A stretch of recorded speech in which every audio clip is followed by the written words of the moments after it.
Deion Sanders explains puzzling personnel decision in loss to Arizona State.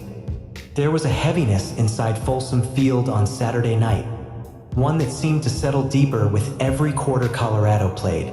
The shadows arrived early and lingered long, draping themselves across the bleachers of a stadium that, for the first time in the Coach Prime era, felt hollow. Once overflowing with noise, belief, and the booming energy of a program reborn, Folsom now looked like a place trying to remember what hope once felt like.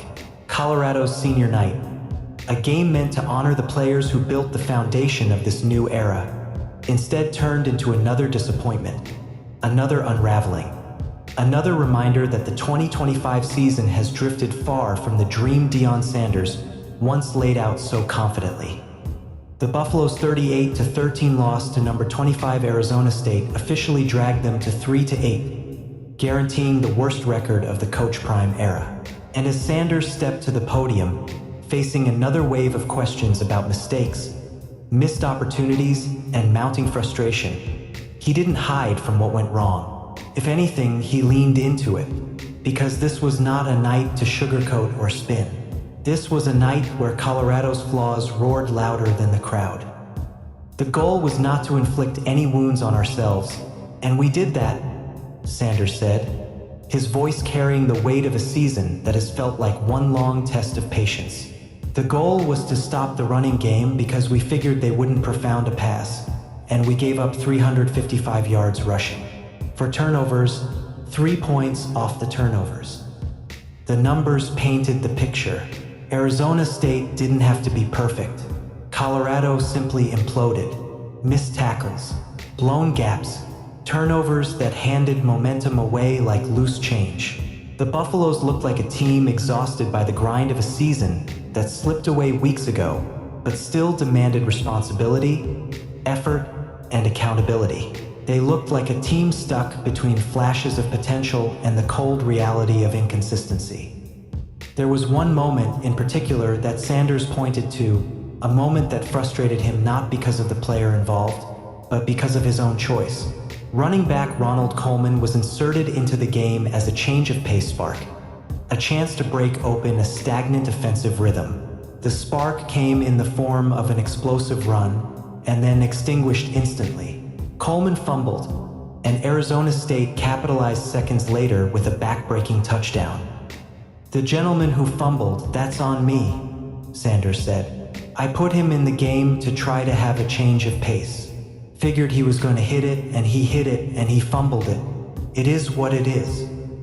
It was the kind of decision coaches must own, even when the intention is right. Coleman showed exactly why Sanders trusted him.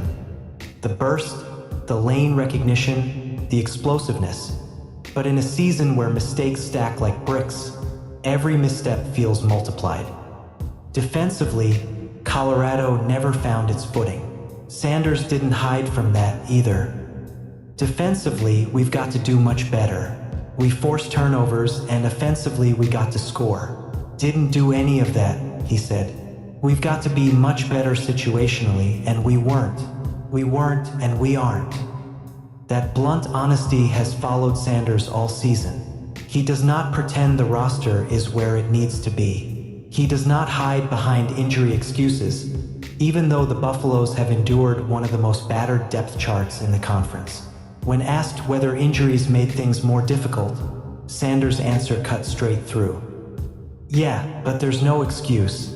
Everybody got injuries," he said. "We've got to coach better. We've got to do better. We've got to plan better. We've got to be better all the way around." It was a refreshing level of accountability in a sport where deflection too often becomes standard.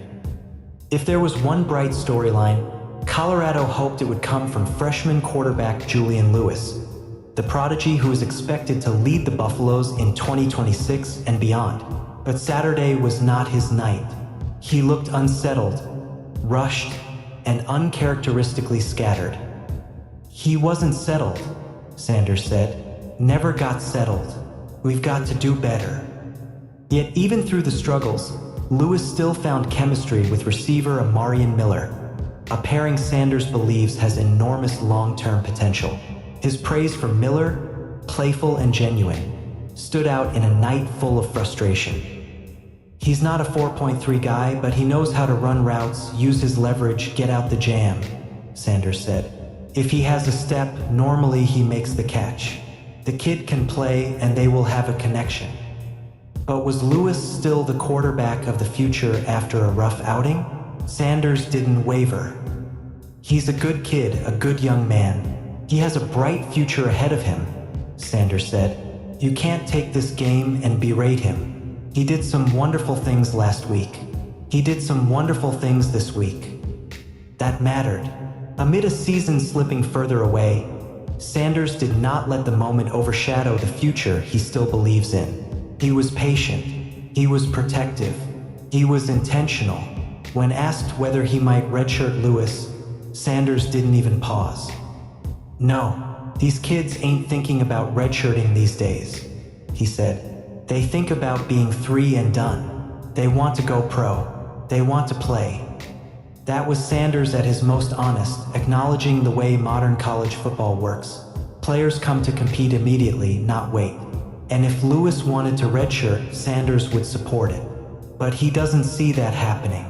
Lewis, like Sanders' son Shadur years earlier, is already thinking bigger.